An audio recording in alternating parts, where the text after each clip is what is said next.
going to use some Peruvian staples. One is potatoes, tomatoes, and I'm going to have some beans in there as well. And a little known fact that peanuts are also South American. I believe they come from Bolivia, but you know, it's all South America, so we're going to use the peanuts. Right. Now to start with, we've got some pork belly, which has lovely sort of interconnected tissue in there and a little bit of fat in there and lots of muscle, but it's also a cheaper cut, which is perfect for braising, which is what we're going to do.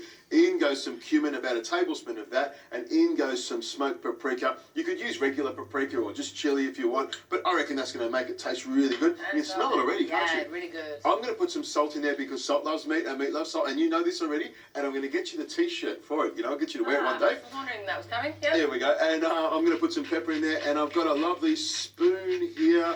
Rosie, and I'm going to get you to stir that around. You got it. I want you to get the spices into the pork, and this is something I do often. You know, I'll either brown the meat off on its own, or I'll actually mix the spices in it. It's sort of like a quick little marinade, and I can tell by the way you're doing that. You don't handle a lot of pork much, do you? No, it's not something you do a lot of. Now, what I'm going to do, I've got a pan here, really hot. I'm going to turn that right up high. What I'm going to do is brown off the pork, Rosie. So I've got it really hot. I'm using a heavy base cast iron pot. This is a beautiful pot. This will hold the heat, and this will allow me to braise the whole dish together in the pot. And you can see it's got a bit of smoke in there, which is what I want. And what I'm going to do is pour the pork in there with all the spices. There we go. I'll throw that on top there. And what I'll do is I'll just stir that around and brown off that pork with the spices. And already you can smell it's going to be great. Now back over here, tomatoes, chop them up into pieces. Yep. Coriander, chop it all up, and some parsley over there, chop it up as well. In the meantime, I've got an onion here, and I'm going to slice this into little pieces, and I'm going to mix it up, because this is how we're going to layer up the pork braise. We're going to add all these things in as it's browning off, and just make it nice and delicious. And I'm going to use the coriander at the start to give it some flavour. But one of the things that we're not using, or one of the ingredients that I'm not using, is corn. Corn is one of those things that you will find in just about every single South American home, but I'm not going to use it. There's so many other things we can use. Yep.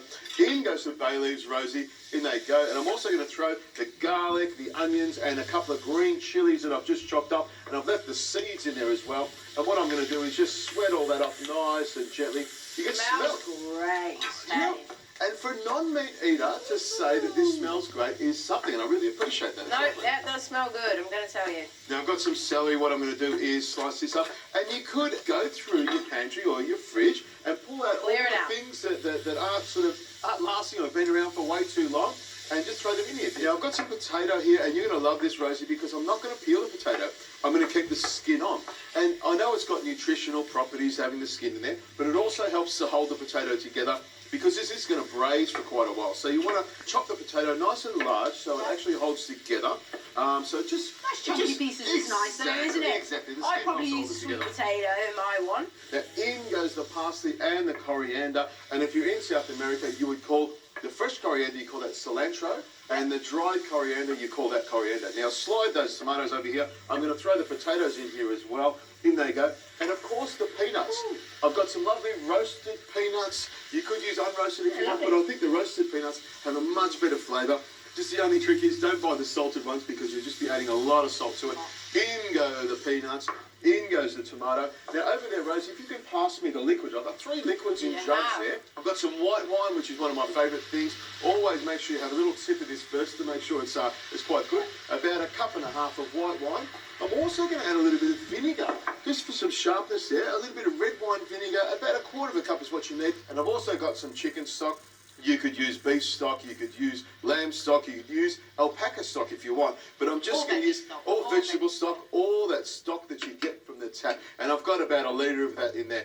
Now what you want to do is add enough liquid so it just covers it. Pop it down like this. Now what I'm going to do, Rosie, is turn this on and let it simmer away very gently. It'll take about 1.5 hours, maybe 2 hours. And when it's done, I'm just going to add some black beans to it and some parsley and some coriander, stir it around and serve it up. I can't wait for you to try this one.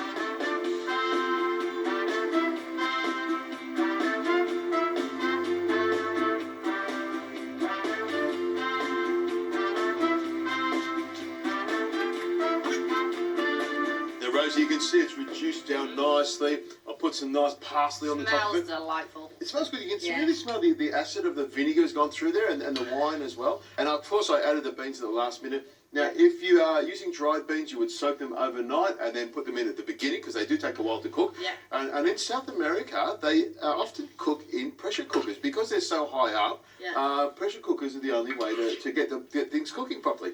Now, what I'll do is I'll pour this onto here. I've got a little bit of that liquid. You can see that a lot of that liquid's been soaked up by the potatoes and reduced down a little bit. Got a little bit of stuff there. I'll go for the pork, and if you can try the Of course, potato. we're gonna have a bit of the potato.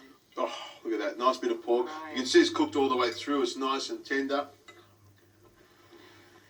Rosie, it's at times like this that I am so happy you're a vegetarian because I know that every single bit of pork here is going to me. You can have the potatoes. I know they've got lots of flavour in them. They're but gorgeous to me, potatoes. The pork has got great flavour to it and nice and No, I delicious. love that you added the beans there last minute, added a little bit more fibre in there.